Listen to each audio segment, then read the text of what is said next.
અમરેલી જિલ્લા સાથે સૌરાષ્ટ્ર સહિતના 13 જિલ્લાના શિક્ષકો તેમજ ગુજરાત રાજ્ય કર્મચારી સંયુક્ત મોરચાના કર્મચારીઓ દ્વારા અમરેલી ખાતે સરકાર સામે ધરણા યોજી વિરોધ પ્રદર્શન કરી જૂની પેન્શન યોજના લાગુ કરવા શિક્ષકો મોટી સંખ્યામાં એકત્ર થઈ સૂત્રોચ્ચાર સાથે ધરણા કાર્યક્રમ યોજાયો। આજે અમરેલીના આંગણે પ્રાથમિક, માધ્યમિક અને ઉચ્ચ માધ્યમિકના શિક્ષકો અને ગુજરાત રાજ્ય કર્મચારી સંયુક્ત મોરચાના કર્મચારીઓ દ્વારા જૂની પેન્શન યોજના લાગુ કરવા માટે સરકાર વિરુદ્ધ ધરણા પ્રદર્શન કાર્યક્રમ યોજાયો હતો। ગુજરાત રાજ્ય કર્મચારી સંયુક્ત મોરચાના કર્મચારીઓ દ્વારા અમરેલીના કોળી સમાજની વાડી ખાતે શિક્ષકો દ્વારા હાથમાં બેનરો સાથે રેલી સ્વરૂપે ધરણા સ્થળે પહોંચ્યા હતા અને સૂત્રોચ્ચાર કરી અમારી માંગે પૂરી કરવાના નાદ સાથે દેખાવો કર્યો હતો। શિક્ષકો અને તમામ સંઘના કર્મચારીઓ દ્વારા 1 એપ્રિલ 2005 પહેલાની જૂની પેન્શન યોજના સરકાર સાથે સમાધાન થઈ અને 1 વર્ષ જેવો સમયગાળો વીતવા છતાં પણ સરકાર દ્વારા જૂની પેન્શન યોજનાનો પરિપત્ર ના કરતા આજે અમરેલી ખાતે 13 જિલ્લાના શિક્ષકો ઉમટી પડ્યા હતા। સરકાર વિરુદ્ધ ઉગ્ર રોષ સાથે સૂત્રોચ્ચાર અને ધરણા કાર્યક્રમ યોજાયો હતો। ગુજરાત રાજ્ય શિક્ષણ સંઘ દ્વારા જૂની પેન્શન યોજના લાગુ કરવા મક્કમ નિર્ધાર સાથે આંદોલનનો અધ્યાય અમરેલીથી પ્રારંભ કર્યો હતો। સૌરાષ્ટ્ર ઝોનના 13 જિલ્લાના શિક્ષકો અને ગુજરાત રાજ્ય કર્મચારી સંયુક્ત મોરચાના કર્મચારીઓ આજે અમરેલી ખાતેથી સરકાર વિરુદ્ધ જૂની પેન્શન યોજના લાગુ કરવા આંદોલન શરૂ કરાયું હતું, જે તબક્કાવાર અન્ય જિલ્લાઓમાં કરીને સરકાર સામે શિક્ષકો મેદાનમાં ઉતર્યા છે। ત્યારે હવે સરકાર જૂની પેન્શન યોજના લાગુ કરે છે કે કેમ તે હવે જોવાનું રહ્યું। Reporting by Jainik Sojitra, Amreli.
સતીશભાઈ પટેલ, મહામંત્રી, ગુજરાત રાજ્ય પ્રાથમિક શિક્ષક સંઘ અને ગુજરાત રાજ્ય કર્મચારી મહામંડળ પ્રમુખ।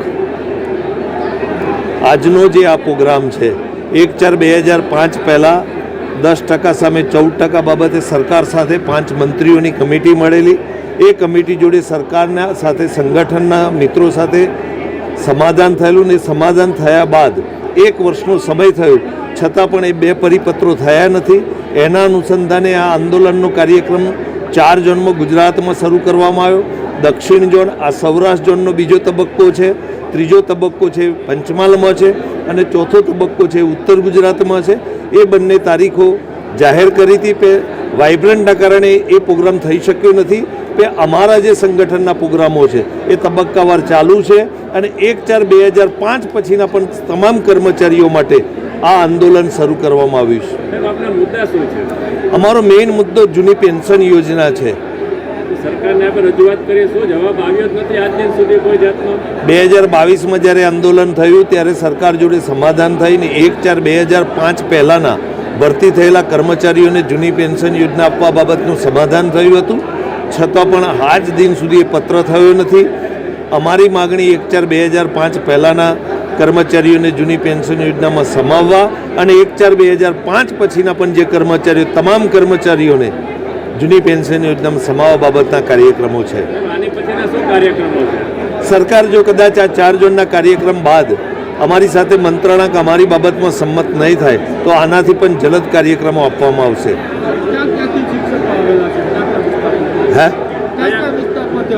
સૌરાષ્ટ્ર ઝોનના શિક્ષકો છે. સોમનાથ, પોરબંદર, દ્વારકા, અમરેલી મુકામે આ સ્થળ નક્કી કરવામાં આવ્યું છે. શિક્ષકો ફક્ત છે કે અન્ય કર્મચારીઓ ના, પણ છે? રાજ્યના તમામ કર્મચારીઓ આ 12 જિલ્લાના છે. તલાટી, આરોગ્ય, પંચાયત, શિક્ષક, હાઈસ્કૂલના. હવે પછીનો કાર્યક્રમ 4 જૂનમાં આંદોલન પત્યા પછી સરકાર સાથે વાટાઘાટો થશે. નહીં થાય તો આંદોલન આપવામાં આવશે.